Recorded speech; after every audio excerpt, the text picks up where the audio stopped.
வணக்கம். தமிழக முதலமைச்சர் ஸ்டாலின் அவர்களுக்கு இந்த கோரிக்கை வைக்கின்றேன். தமிழ்நாட்டில் காவல்துறை உங்களது கட்டுப்பாட்டின் கீழ்தான் இயங்கி வருகிறது.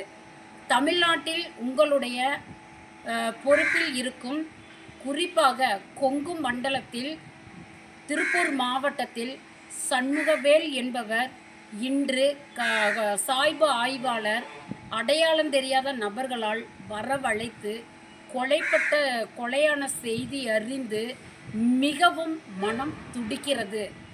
தமிழ்நாட்டில் உங்களுடைய கட்டுப்பாட்டில் இருக்கும் காவல்துறையில் பணிபுரியும் ஒரு காவல்துறையினருக்கே இந்த நிலைமை என்றால் சாதாரண மக்களின் நிலைமை எப்படி இருக்கும் என்பதை தாங்கள் இனிமேல் வருங்காலத்தில் நீங்கள் அதற்குரிய சட்டங்கள், அதற்குரிய தண்டனைகள் மிக கடுமையாக இயற்ற வேண்டும் என்று கோரிக்கை வைக்கின்றேன். இன்று காலை இந்த கொலை செய்யப்பட்ட செய்தி அறிந்தவுடன் தாங்கள் அவர்களுக்கு நிதியுதவி அளித்திருக்கிறீர்கள்.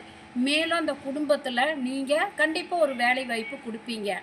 ஆனால் தமிழக முதலமைச்சர் ஸ்டாலின் அவர்களே எத்தனை நிதி உதவி கொடுத்தாலும் சரி, என்ன வேலை வாய்ப்பு கொடுத்தாலும் சரி, இன்று அந்த சகோதரி, அதாவது சண்முகவேல் ஆய்வாளர் அவருடைய மனைவி துடிப்பு எப்படி இருக்கும் தெரியுமா? மன வேதனை கொடுமையிலிங்க. சரிங்களா? அதே மாதிரி அவரை நம்பி இருக்கிற அந்த குழந்தைகள், அவருடைய மகனாகட்டும் மகளாகட்டும், அவர்கள் என்ன துடிச்சிருப்பாங்க சொல்லுங்க பார்க்கலாம்.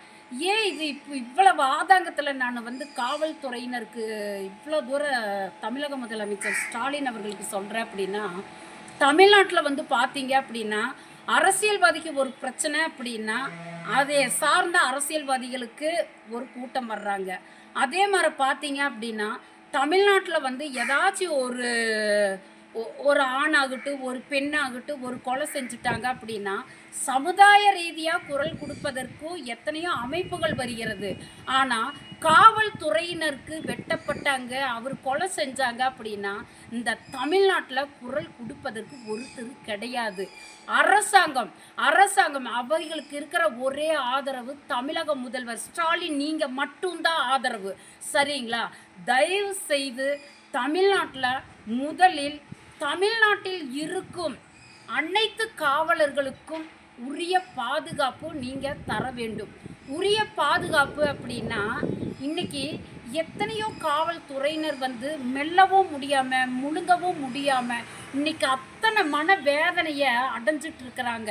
ஆனால் தனக்கும் ஒரு குடும்பம் இருக்குது, தன்னுடைய மனைவி இருக்காங்க, தன்னுடைய குழந்தைகள் இருக்கிறாங்க அப்படின்னு சொல்லி எல்லா காவலருமே பார்த்தீங்க அப்படின்னா வேதனையை மனதில் சுமந்துக்கிட்டு தன்னுடைய குடும்பத்துக்காக இந்த துறையில் வாழ்ந்துட்டு இருக்கிறாங்க. சரிங்களா?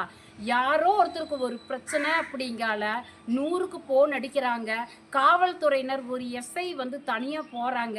இன்னைக்கு அந்த வெட்டப்பட்ட சண்முகவேல் ஆய்வாளருக்கு என்ன பிரச்சனை வேணாலும் இருக்கட்டுங்க, ஒரு காவல்துறையினரை ஒரு அயோக்கிய கும்பல் இப்படி வெட்டிட்டு போவதற்கு வழக்கம் போல உடனே நீங்கள் பதிவு செய்வீங்க, கைது பண்ணுவீங்க, சிறையில் அடைப்பீங்க. இதுதாங்க காலங்காலமாக நடந்துட்டு இருக்குது. ஆனால் சண்முகவேல் அவர்களுடைய நடவடிக்கையில் தமிழக அரசு மு.க. ஸ்டாலின் அவர்கள் தலைமையில், முதலமைச்சர் தலைமையில் எடுக்கும் நடவடிக்கை மிக விரைவான நடவடிக்கையாக இருக்க வேண்டும். இனிமேல் காவல்துறையினரை தொடுவதற்கு பயப்பட வேண்டும்.